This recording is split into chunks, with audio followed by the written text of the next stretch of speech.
Thank you for joining me for the Week 2 journal entry for the Theories on Innovation course in the Master of Science in Innovation and Entrepreneurship program at Full Sail University.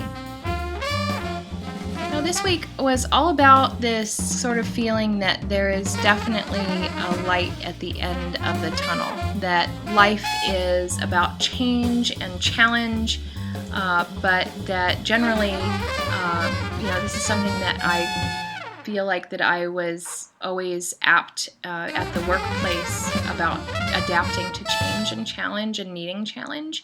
In fact, about every 6 months I would need something new, some sort of new job role in order to remain sort of interested in the workplace.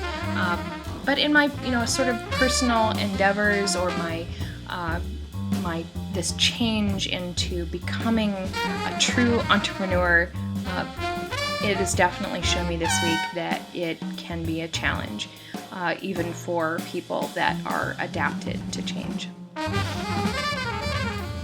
far as the discussion and my discussion item, I picked the innovation, the Wiki House, and it was really interesting to be able to discuss this here in the forum. That I felt like that it was another avenue of exposure for this type of project. That generally that home fabrication, although it's not perfect and it's not quite Star Trek replicator level, it'll definitely be interesting to see how this plays out in the industry. Just generally that there is a sort of movement to creating or DIY and community creations again. Something that for hundreds of years people have done, and with all of the advancements in technology, there's been this general sense that all of that's been taken away from the individual, that everybody has a specialization, and then they do that particular specialization every day, day in, day out. And no wonder why that there's a lot of people changing careers all the time, because there's just not enough interest in doing the same thing. We don't want to be drones.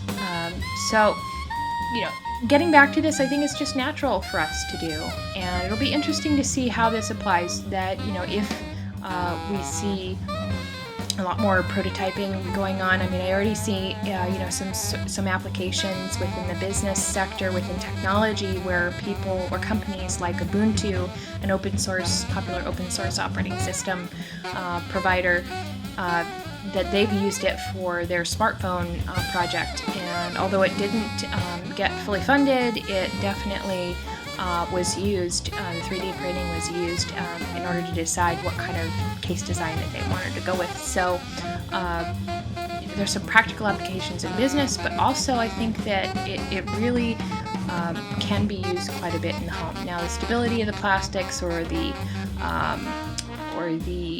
stability of the structural stability of the materials that are used, or for the Wiki House, for instance, is still under kind of some debate.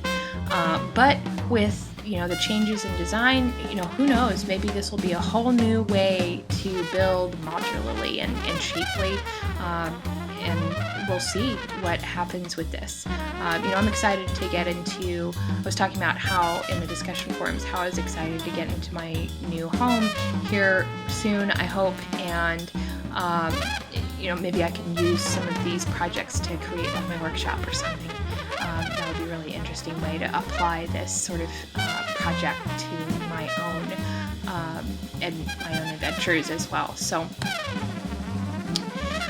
generally also that the discussion on the light bulb, definitely the most iconic invention. My response was relatively to do with how it's interesting that the symbol of the light bulb has been persistent throughout, even though we don't even though the Thomas Edison's light bulb is not, arguably he might have not been the original inventor, of course, but how his light bulb is not thought of as the most innovative anymore.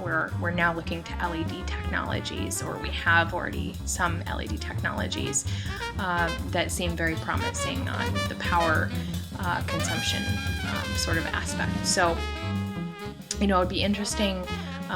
It would have been interesting to see some of the responses, but I didn't get my response in earlier, so I suppose that's lesson learned. I really need to get my responses to other people's initial discussion question responses in earlier as well. And then the discussion on the Starbucks Pay app, it really was interesting to research this one.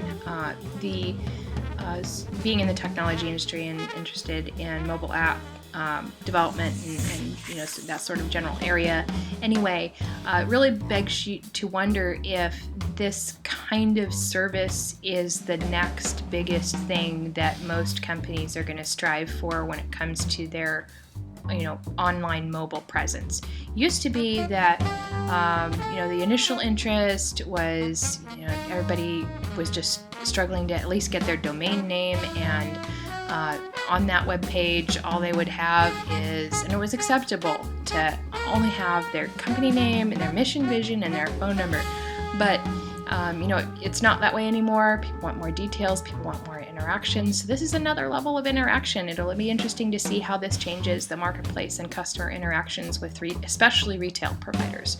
But it may expand into other areas of service as well. So it'll be interesting to see if some sort of world where any sort of business that is considered worthwhile also has an app or a special mobile version of their website that behaves much like an app that has some sort of chat with one of our representatives immediately. I've already seen some bigger companies doing that, but with some of the advancements in technologies like the Google has developed some more, this year, some changes in how, or the default sort of,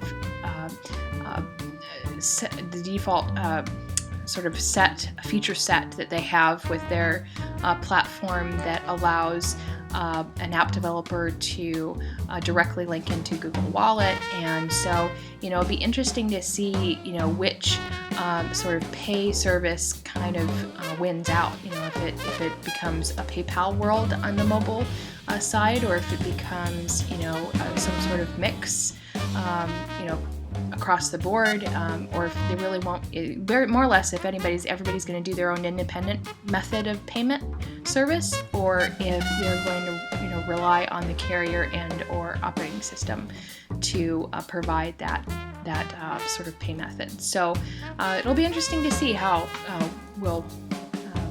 this will progress. But also, again, I wish I would have responded earlier to this particular discussion, so I could see any additional responses. The individual assignment was a challenge because there was so many innovation types to go over, so little time sort of feeling. But the one that had the most impression on me was this classifying innovation by Miller & Miller, because it didn't spend so much time on discussing all the different kind of innovation types that exist, but rather how to classify them, how to group them, how to think of how to categorize them.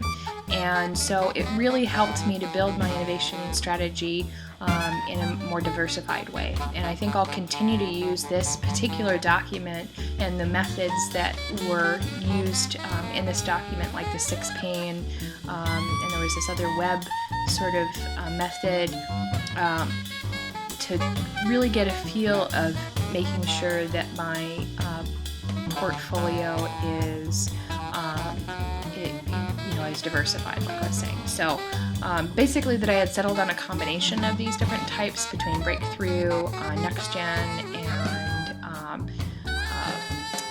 the incremental. It's tempting in a software development firm to call yourself an incremental, period, and that's it. But I really think that there needs to be work in the breakthrough through next gen in order to remain competitive as well. So it was very useful for me to see that. And then And also, as far as the takeaways go, just really it was all about the individual assignment that, it helped me to form that strategy, and it really opened the doors for me to see that I need to have a lot more reading to do.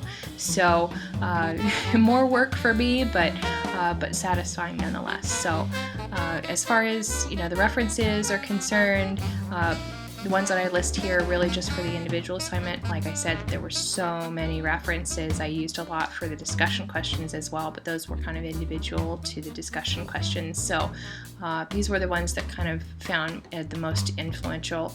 But again, that particular one, classifying innovation, I'll likely reuse that one moving forward with my business. Thank you, and have a wonderful week.